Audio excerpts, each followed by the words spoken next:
Here we're looking at the cos ratio. So we've got cos theta equals adjacent over hypotenuse.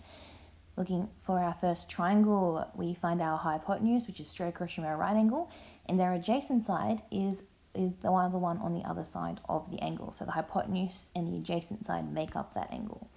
Throw everything into our equation, and we've got cos 27 equals the adjacent side over our hypotenuse 20.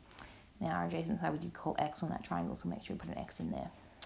As always, if we've got that 20 on the bottom of the fraction, we need to times both sides by 20 so we can cancel him out and get x on his own. We now have 20 times cos 27 equals x. So to find our x, we're just going to throw him into a calculator, giving us 17.8 to one decimal place.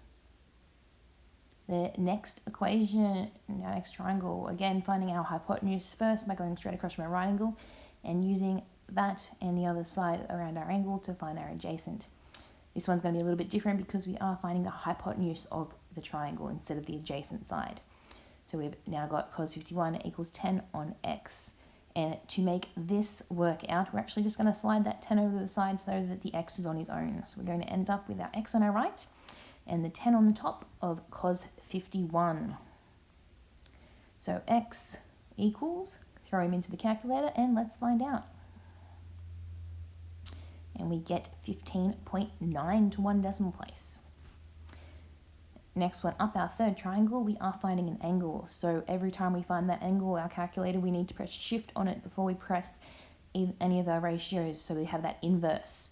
We've got our hypotenuse on here and we've got our adjacent over here. So we've got cos question mark equals adjacent 24 over our hypotenuse 36. Oh, there we go.